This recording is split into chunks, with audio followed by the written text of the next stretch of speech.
I'm RayShon Blacksteel with Black Steel Fitness. This is African-American-Made. What's up, YouTube family? My name is Shaka and this is African-American-Made.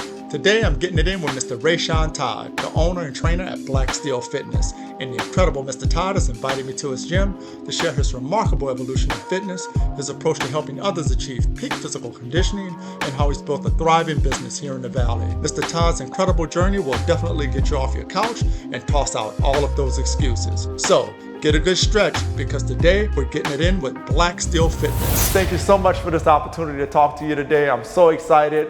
For one, African-American brother who's found his niche in the fitness game. Won't you tell me a little bit about yourself and how you started? Let's see, from North Carolina, Greensboro, North Carolina, G-Boro. How we started? You know, my journey, I guess, started as I went to college. I went to college as a academic scholarship, so I was a small guy coming out of high school, 135 pounds, soaking wet, you know, just small. And the first class that I signed up for was weight training 101 because I wanted to gain some weight, and that was the whole, I guess, start of the journey. The class went well, and you know, school went well, and I gained some pounds. The first year, like 10 pounds, and I remember going home for summertime. What really made it stick was I was washing cars with my friend, and you know, we're out here, I'm out with no shirt, and this girl that I tried to talk to in high school didn't want to talk, but she saw the shirt off. She made a U-turn, I got the number, everything from there. So, you know, I was sold after that, like, we're gonna live forever. But that is kind of how the journey started, you know. It just takes a girl when you're that age and everything is good. Curls for the girls, right? Huh? Curls for the girls. So in high school, you told me that you were a high school mascot. You were not into fitness or an athlete at all. No. Around the jocks, right? Yes. But you didn't, you had no desire to be in fitness. Yeah, it was not on the radar. You know, my grandfather was a brick mason, so as I grew up, I actually learned how to lay bricks, and I was a worker, you know. I loved to dance, and that was the mascot. I could dance, man. Dancing Todd. You just put a beat out, and I'm in. I'm in. So that's where the mascot worked out. And then I also wrestled. One, it was weight class. So being a small guy, everything else was always, I'm gonna be playing with some big guys.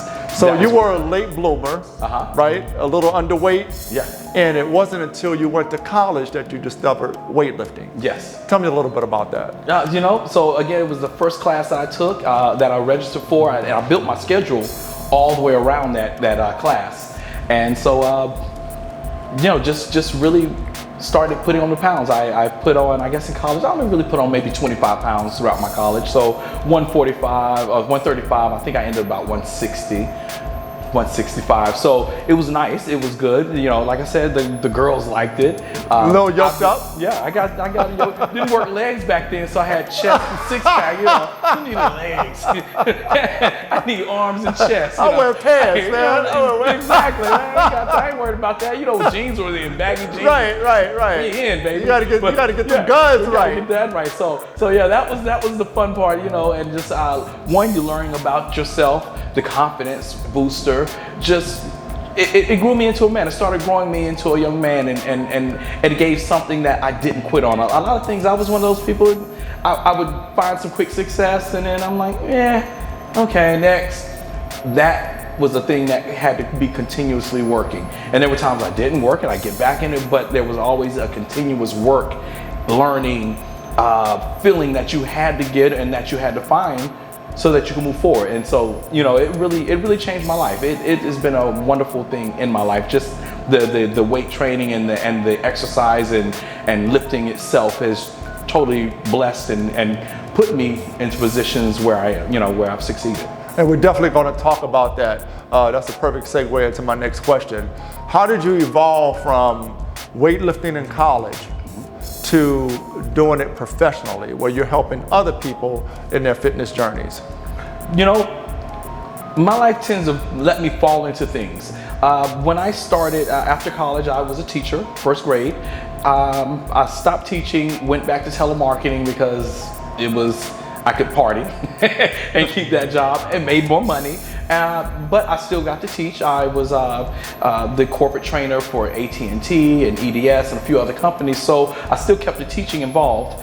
After that career, I moved to Charlotte, and I filled out a blank ad that said, "Good-looking, fitness-minded salespeople, apply here." And I called the number. They brought me in for an interview, and I was hired as a fitness trainer, a fitness manager. And that is how I got into the world of fitness. A blank ad and got hired. So you were a elementary school teacher. Yes. Tell me about that, because, and I'm not trying to pigeonhole you, Right. but African-American brother, educator. Was that your mindset when you were in college? Was that something you always wanted to do, or were you following a path of like family? How did you fall into, how did you want to teach? Because I mean, you're still teaching. Right. So that kernel is still there, right? Yes. I mean, Yes. the essence of you is to be a teacher. Yes. Tell me about that. How did you decide that, or why did you decide you wanted to be an educator back then, before you got into fitness? Right. In high school, I think I wanted to be a teacher. I thought about not going to school actually, and just going lateral entry as a teacher aide.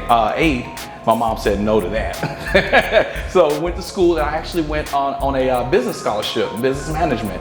And throughout, I figured out that I didn't want to do that major, and I wanted to teach. And so I changed my major, and we went through it as such. I always liked teaching. I always liked children, and it just worked. That was, I thought, was going to really work for me. And in essence, the role worked for me. My age and maturity and partying didn't work for me with that. So I made a decision that either I was going to teach or I was going to party, and I chose partying after I was teaching. In the school, however, I love the way that the curriculum was built back then. This is in '98, so this is before like No Child Left Behind. Our lesson plans had to include whatever project we were doing, even with these kids, auditory, tactile, and visual. So you had to touch all the senses, so in your lesson plan, so every learning style was able to get the message. I think it's a little different now. It's not as in depth, but that really allowed me to, I didn't know it, but it allowed me to convey information to other people as an adult now. Touching the kids there, it was a very different school. It was more of an inner city school. We had some good kids. Of course, you always remember the kids that are more of the problem kids. I still remember Rodney and Michael. Those dudes there. But the experience, it was very short. I taught for 1 semester. I was partying very hard. So you're a young man. You're trying to balance sowing your wild oats with embarking on a new career. Yes. And in that, you apparently you felt like that wasn't the path you wanted to go at some point. It was the path that I wanted to go, but I knew I couldn't do it then. It was not the level of maturity. Yeah, it was not going to work out. Okay. So you get into telemarketing, and it's related to fitness. This is your foray into the fitness world, professionally. Well, when I got into telemarketing, it was all about telephones. I was selling phone lines, so it had nothing to do with it was fitness. nothing to do with fitness. Okay. I did utilize the teaching because I was a corporate trainer, so I had a lot of classes.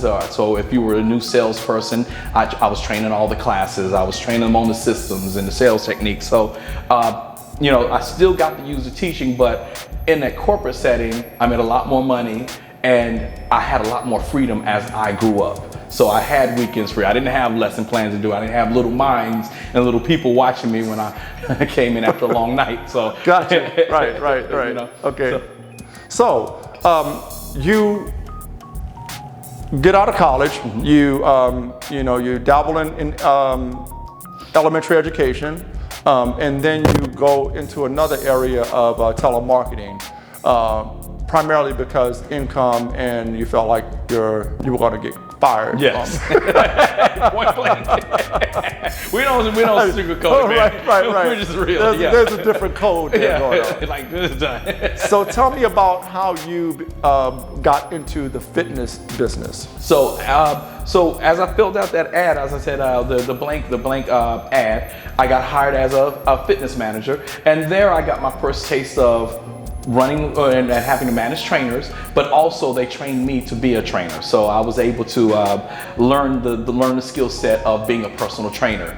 After that, the company was pretty shady. And so at the same time, this company was kind of going out. My grandfather passed away, and I had to go bury him, and he was like my dad. My grandfather was basically my dad. I grew up next door to him. So I come back and the job is gone, and I'm sitting at the house, and I remember I had $200 to my name, and I'm depressed, and I'm trying to figure out, I don't know what my next step is going to be.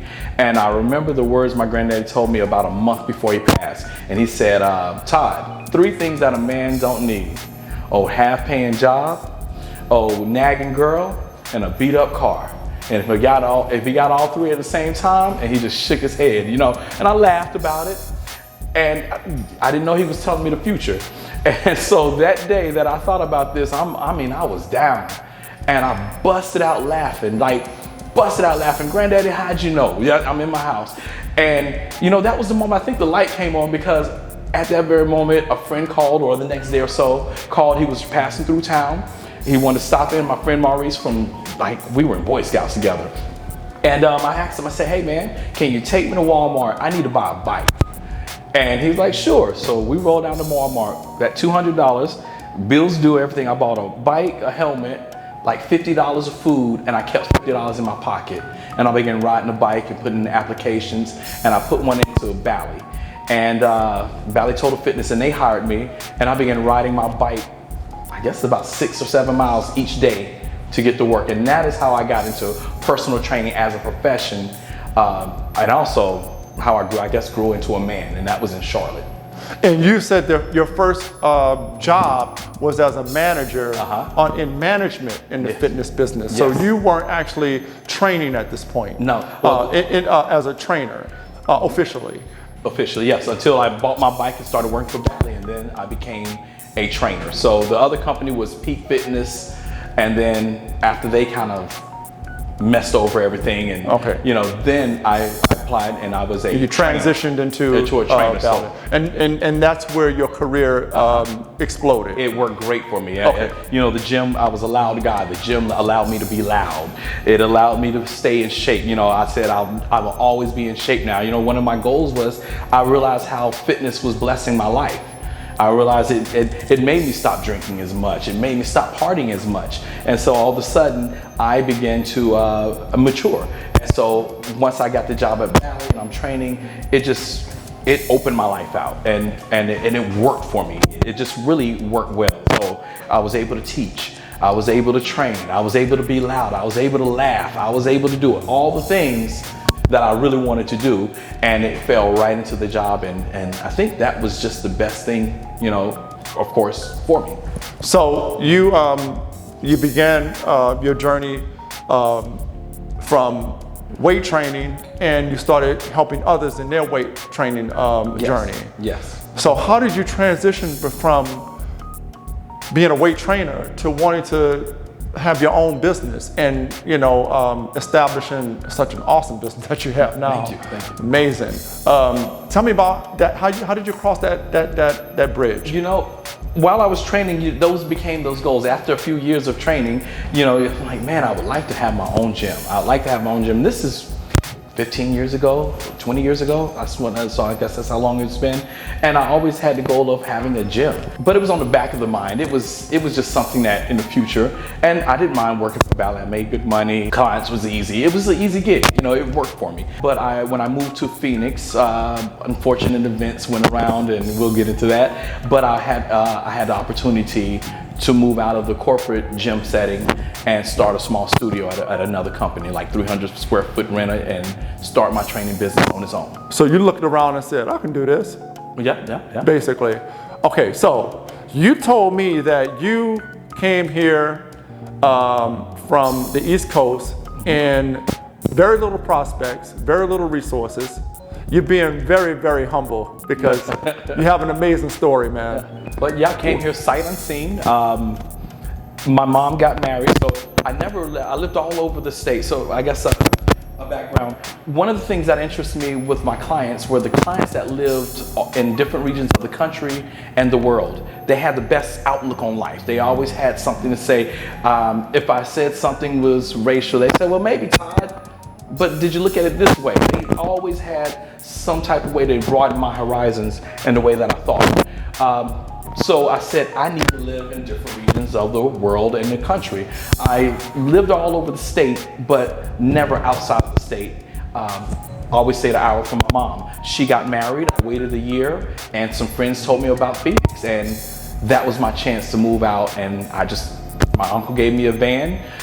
Whatever fit in the van came, whatever didn't, I gave away, sold whatever, drove across country through the snow, and set shop up in Phoenix.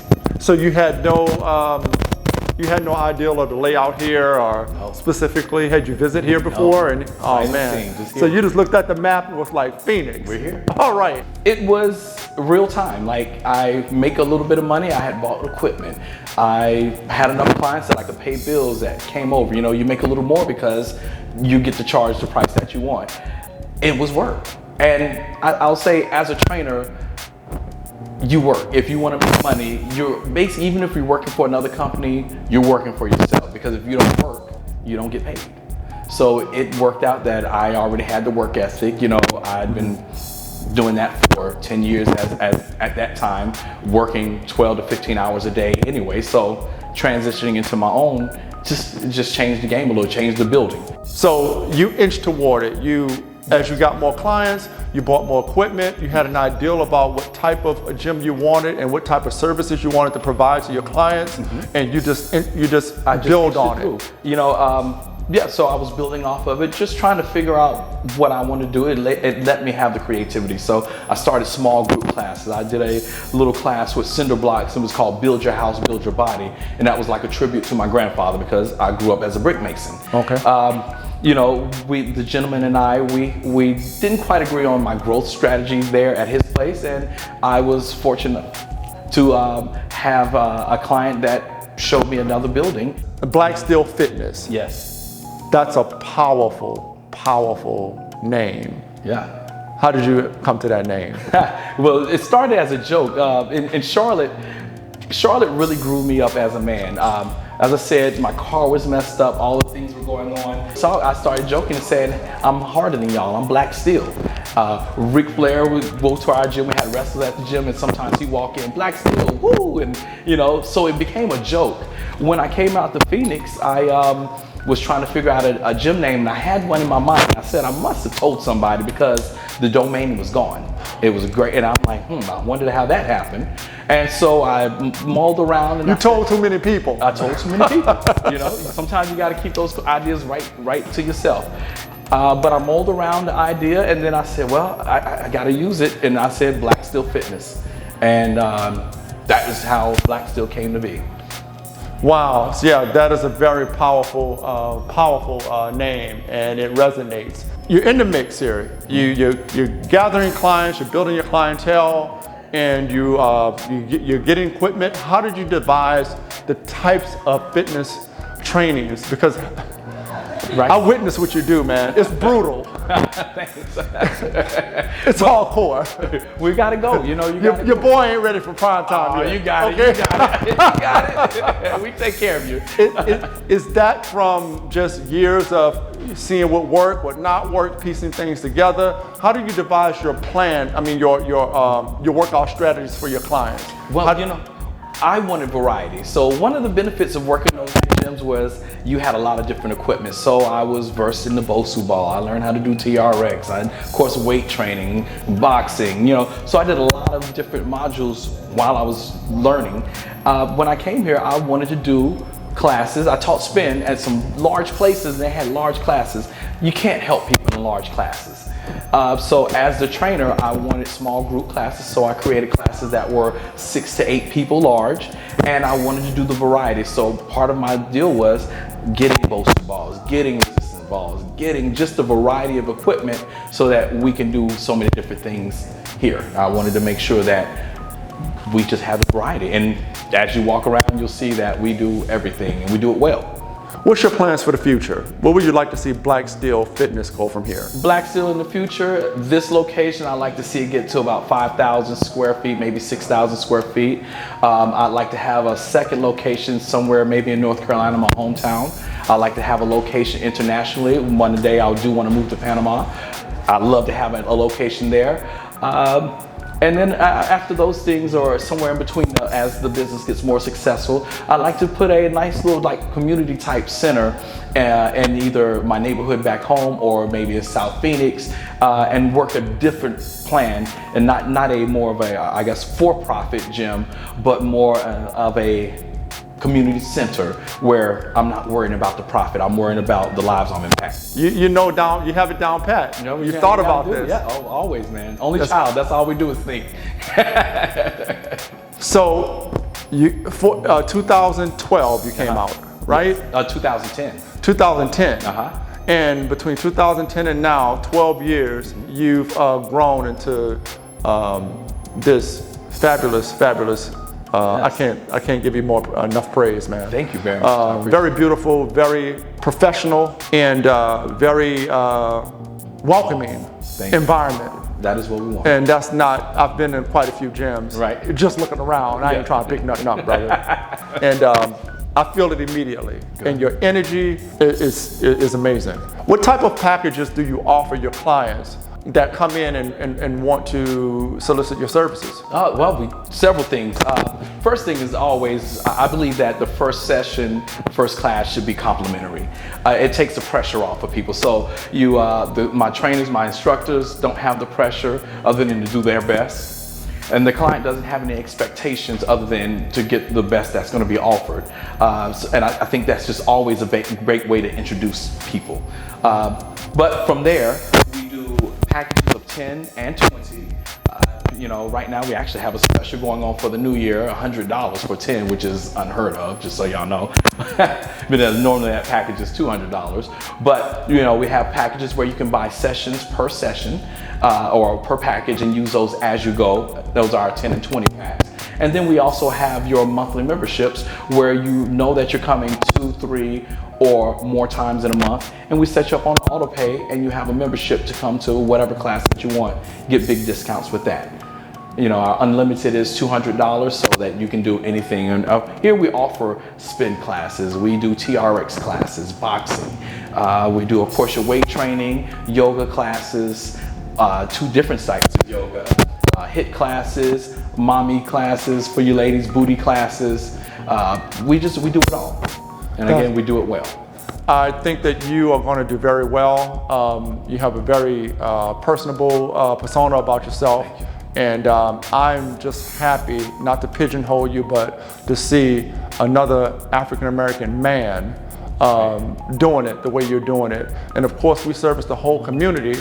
Yes. However, it is a blessing to see you're helping us to crush those negative stereotypes that are totally false about us. Right. And I look forward to doing some great things with you in the future. Why don't you tell us how we can find you and where are you on social media? All right, so we're on all platforms. Okay, and what would you like people to know about you? As a person, I want to be, I guess, known as someone that impacts the community, that uplifts. RayShon for me means the ray of the sun. So my gift to the world is joy. I want you to know that I'm always joyful and that I'm going to share that joy with you. If you come around, you can't help but to laugh and get a joke with me. I also want you to know that we're going to be compassionate, and that we're going to care, and that we're going to lift you, not only you as an individual, but my goal is to uplift this community and this world. Beautiful, beautiful. RayShon, it's been a pleasure, man, and an honor to talk to you today. And I just see you doing some great things here. You have a great story, and I'm very honored that you chose to speak with me.